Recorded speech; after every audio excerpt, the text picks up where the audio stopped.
حول ولا قوة إلا بالله العلي العظيم أعوذ بالله من الشيطان اللعين الرجيم بسم الله الرحمن الرحيم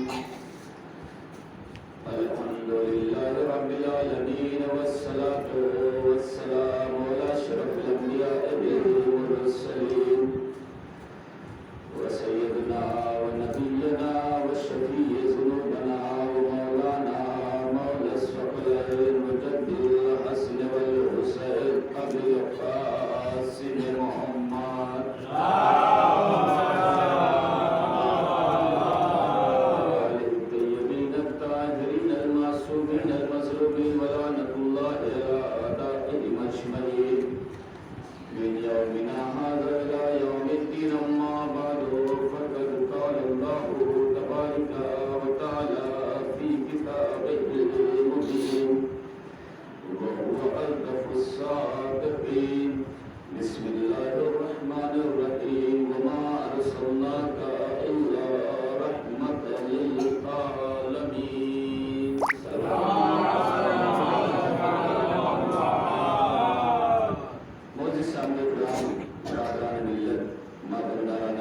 حسین علیہ السلام علیہ بڑی مشہور اور معروف یہ قرآن مجید کے آیت کریمہ ہے جو آپ برابر سن رہے ہیں کہ پیغمبر اکرم سے رب کائنات نے خالق کائنات نے ارشاد فرمایا کہ نبی ہم نے تمہیں رحمت للعالمین بنانے بھیجا. کل گفتگو اسی سلسلے کی ہو رہی تھی کہ رسول اللہ کی یہ نسل ہے وہ کہاں سے ہوئی. تو جناب ابراہیم سے رسول اللہ کی نسل ملتی ہے. جناب ابراہیم کی دو زوجہ، ایک کا نام سارہ اور ایک کا نام حاجرہ. حاجرہ سے جناب اسماعیل کی ولادت تھی اور سارہ سے جناب اسحاق کی ولادت تھی. لیکن اسماعیل کی جو نسل بڑھی تو وہاں پہ صرف ایک نبی بھی تھا، لیکن جو اسحاق کی نسل بڑھی تو وہاں کئی سارے نبی کی فہرست سامنے آئی اور اس میں صاحب شریعت نبی بھی آئے. جناب موسیٰ، جناب عیسیٰ جیسے بڑے پیغمبروں کو سے مانے گئے، بڑے رسولوں کو سے مانے گئے لوگ، ان لوگ بھی جناب اسحاق کی نسل میں آئے. لیکن غور کرنے کی بات یہ ہے کہ جناب اسحاق کی جو نسل آ کے ختم ہوئی وہ آج جناب عیسیٰ پہ رک گئی. لیکن جناب ابراہیم سے جو اسماعیل سے چلی وہ محمد عربی تک آئی اور محمد عربی سے لے کے آج تک ہے. وہاں نبیوں کی تو کثرت ہے، کثیر تعداد میں اللہ نے نبوت جیسے عہدے جناب اسحاق کی نسل کو عطا کیے. لیکن عدد جہاں کثیر تعداد میں اللہ نے جناب اسحاق کی نسل کو نبی عطا کیے ہیں، وہی اگر دیکھا جائے تو جناب اسماعیل کی جو نسل میں 14 صرف آئے ہیں، ان کا مقابلہ کوئی نہیں کر سکتا. کیونکہ اس لیے کہ ان 14 کے درمیان میں ایسی ذات آئی ہے کہ جو اسحاق کے نسل میں آئے تھے یہ ان کے بھی مولا تھے. کیسے؟ اس طریقے سے سمجھو کہ جناب نوح کی جب کشتی پانی میں لہرانے لگی تو اس کو بچانے والے علی بھی تھے. موسیٰ کو بچانے والے علی بھی تھے. جب موسیٰ کا لشکر دریائے نیل پار کر رہا تھا تو راستہ دکھانے والا، راستہ بتانے والا میرا مولا ہی تھا. اور عیسیٰ تک آ کے دیکھیے ہر جگہ پر میرے مولا نے مدد کی لوگوں کی. کوئی بھی نبی گزرا ہو علی نے سب کی مدد کی. کل بات ہو رہی تھی کہ بطول کسے کہتے ہیں اور وہیں پہ بات ختم ہو گئی تھی. سلمان فارسی کا واقعہ آ گیا تھا. بطول اس بیوی کو کہتے ہیں جو پاک و پاکیزہ ہو، طیب و طاہر ہو. اور پھر جب بطول کو آگے علماء نے لکھا کہ بطول صرف ایک بیوی نہیں ہے، بطول 2 بیویاں ہیں. دوسری بیوی کا نام جناب فاطمہ الزہرا ہے. تب علماء کرام نے لکھا کہ بطول اسے کہتے ہیں جس کا لمحہ لمحہ ہر وقت اللہ کے لیے ہو. اٹھے تو اللہ کے لیے، بیٹھے تو اللہ کے لیے، کھائے تو اللہ کے لیے، پیے تو اللہ کے لیے، بولے تو اللہ کے لیے، کوئی بھی عمل کرے تو وہ اللہ کے لیے، اللہ سے ہٹ کے اس کا کوئی عمل ہی نہیں ہے۔ یہ کس نے لکھا؟ علماء نے لکھا کہ بطول اسے کہتے ہیں جو پاک و پاکیزہ ہو، طیب و طاہر ہو، اور اس کا ہر لمحہ صرف اللہ کے لیے ہو، وہ بطول ہوتی ہے۔ اچھا ٹھیک ہے، اب یہ کس نے کہا؟ یہ علماء نے کہا۔ بطول کے معنی یہ ہے جو ہر لمحہ ہر وقت اپنا صرف کر دے معبود الہی کے لیے، پروردگار عالم کے لیے۔ تو ایک پہچان بطول کی یہ بتائی گئی۔ ایک بطول وہ تھی جس کی شادی نہیں ہوئی، اور ایک بطول تھی جس کی شادی ہوئی۔ اب بطول کی شادی اس لیے ان کی نہیں ہوئی کیونکہ ان کے زمانے میں کوئی اللہ کے گھر میں آنے والا نہ تھا، اور بطول کی شادی اسی سے ہوگی جو اللہ کے گھر میں آئے۔ ادھر مولا علی کی ولادت اللہ کے گھر میں ہوئی، فاطمہ زہرا کی شادی مولا علی کے ساتھ ہوئی۔ وہاں جو بطول ہے اس کا ایک بیٹا ہوا، اس بیٹے کا نام عیسیٰ تھا۔ کیونکہ بطول کی شادی نہیں ہوئی، اللہ نے اپنے امر کے ذریعے سے انہیں صاحب اولاد بنا دیا، ایک اولاد عطا کیا۔ تو کوئی معمولی انسان نہیں عطا کیا بلکہ ایک نبی عطا کیا۔ اور آج اگر دیکھا جائے تو دنیا میں پہلے نمبر پر عیسائیت جا رہی ہے، پہلے نمبر پر عیسائی لوگ ہیں، پھر مسلمان ہیں، آبادی میں سب سے آگے نکل گئے۔ تو ایک وہ ہے کہ جب جناب مریم کے گھر میں اولاد ہوئی تو لوگوں نے کہا مریم یہ کہاں سے، یہ کیسے ہوا؟ جناب مریم کچھ بولی نہ بلکہ اسی بچے کی طرف اشارہ کر دیا، اور یہ پیغام الہی پہلے سے جناب مریم کے پاس آ چکا تھا۔ مریم تمہیں کوئی جواب نہیں دینا ہے، بچہ آنے والا خود ہی جواب دے گا، میں کون ہوں، کہاں سے آیا ہوں۔ اور پھر جناب مریم کے بچے کے پاس جب یہ لوگ گئے، قوم والے امتی گئے، انہوں نے کہا اچھا امتی تھے پڑھے لکھے۔ اب آپ دیکھیے کہ کرسچین ہر زمانے میں پڑھا لکھا تھا۔ آج کے دور میں دیکھا جائے تو آج کے دور میں عیسائی بہت پڑھے لکھے، سائنٹسٹ اچھے اچھے انہی کے پاس ہیں، انجینئر اچھے اچھے انہی کے پاس ہیں، میزائلیں بنانے والے اچھے اچھے انہی کے پاس ہیں، سب کچھ تو انہی کے پاس ہے۔ اور دنیا پہ زیادہ تر ممالک کے اوپر حکومتیں وہی لوگ کر رہے ہیں، اپنے اپنے کنٹری میں قانون بناتے ہیں تو ہمارے جیسے ملک چرا چرا کے وہاں سے لاتے ہیں، ورنہ یہاں تو دماغ بھی نہیں اتنا، جو وہاں دیکھتے وہ یہاں چلاتے ہیں۔ تو پڑھے لکھے تھے، اور پڑھے لکھے اس طریقے سے تھے کہ بہت سارے واقعے ہیں۔ مریم نے جب یہ بات کہی کہ اس بچے سے پوچھ لو، تو کہنا چاہیے کہ مریم مذاق اڑوانے کے لیے آئے ہیں، پاگل ہو گئی ہو؟ کئی چھوٹے سے بچے بولا کرتے ہیں، اپنا تعارف کرایا کرتے ہیں، اپنے بارے میں بتلایا کرتے ہیں، لیکن سمجھدار تھے کیونکہ مریم وقت ہو چکی تھی بیت المقدس کے لیے۔ اور مریم کے یہاں اولاد جب ہوئی، بچہ جب ہوا، جب عیسیٰ جیسا نبی آیا تو اشارہ ہوا بچے سے پوچھو۔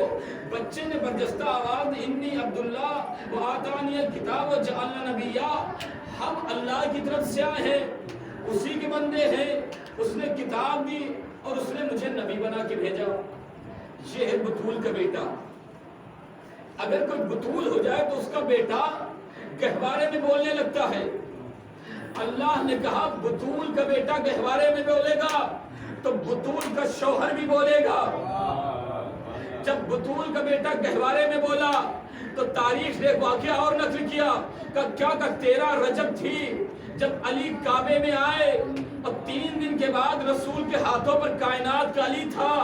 برجستہ علی نے کہا یا رسول اللہ، آپ کہیں تو کچھ گفتگو کروں، آپ کہیں تو کچھ بولوں، آپ کہیں تو قرآن سناؤں، آپ کہیں تو زبور و انجیل اور توریت سے بات کروں۔ اب آپ سمجھے وہ ایک لینگویج میں بات کرنے والے تھے، میں اللہ کی طرف سے آیا، اللہ کا نبی، اللہ نے کتاب دے کر عطا کی ہے۔ لیکن یہاں پر علی نے یہ نہیں کہا بلکہ رسول اللہ سے نے کہا کہ اگر آپ کہیں تو اس زمانے کی آنے والی کتاب کے بارے میں بات کروں، جو گزر گئی ہے اس کے بارے میں گفتگو کروں۔ صلوات پڑھیے محمد والے